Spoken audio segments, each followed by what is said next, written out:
So then you start thinking about, was 9/11 an event that was either, was it, as Jose Arguelles would put it, was it an inevitable event? Sorry, Yeah. inevitable event.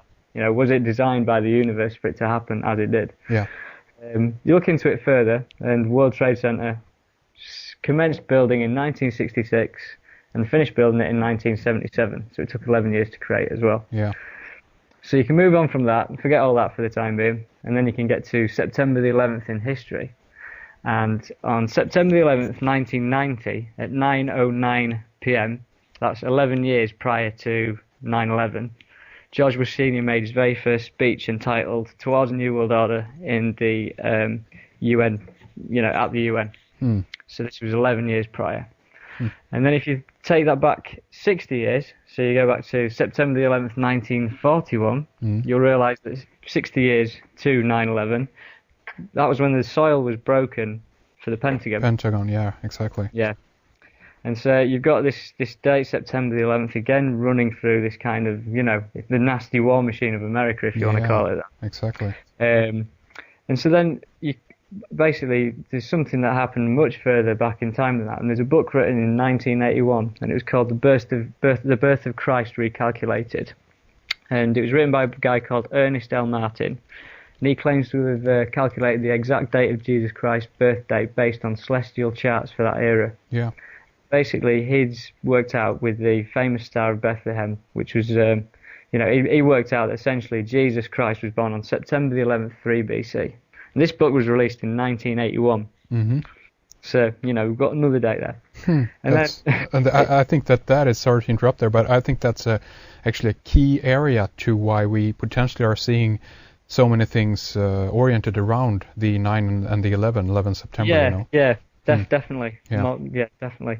I mean, when it comes into other significant events, for instance, when you think about America and NASA and stuff, the very first shuttle that got to the moon was Apollo 11. Yeah, there you go. And then, for instance, in Great Britain, I'm sure I think it's celebrated around the world actually, but on the 11th hour of the 11th day of the 11th month, we celebrate Remembrance Day, in which we honour our war dead, but it's on an 11/11, and it's basically the Queen and a load of other people taking poppies to a cenotaph, which is an obelisk essentially. Yeah.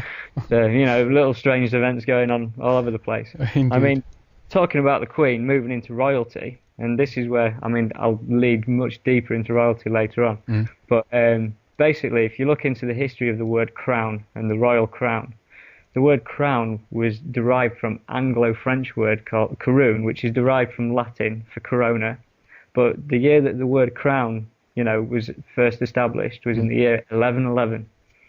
Huh, really? That's interesting.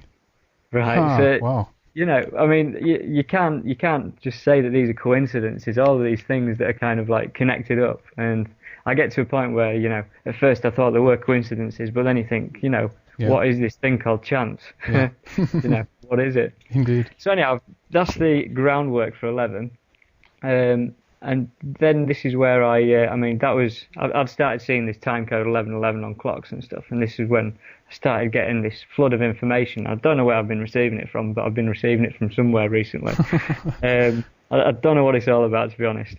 But basically, sorry. No, I just wanted to say it's interesting, and to some extent, I think that this is in a way information that wants to get out. I think it's kind of a self-containing awareness within itself, meaning that it is trying to reach out and teach us how things are interconnected. And I think that numerology and so-called coincidence or meaningful coincidence, synchronicity, is a perfect way to demonstrate to us that everything is interconnected. And I think that there are so many levels to all of this. So what we're beginning to discover are some of the most, in a way, actually obvious and very clear signs of this. But I would imagine that this is something that actually runs throughout exactly everything. If you have, basically the amount of time to study something or look at it in close enough detail. Yeah. I mean, the thing with all the 11s for me is essentially, I come from the viewpoint, I believe in a mind before matter universe. Yeah. Everything stems from consciousness. Consciousness precipitates matter, not the other way around, as scientists would have you believe it. Yeah. And I mean, the way that I can, kind of prove that to myself and hopefully to others is that, I mean, I don't mean to be crude about this, but when, for instance, a man is sleeping and he has an orgasm in the middle of the night, right? The process that has created that is not any physical action. It's all stemmed from thought. Yeah. And so if you think about that, then obviously that thought has then created the ability to create life. That's if right. you understand where I'm coming from. Oh, and yeah, so, definitely. Exactly. It's a very good point.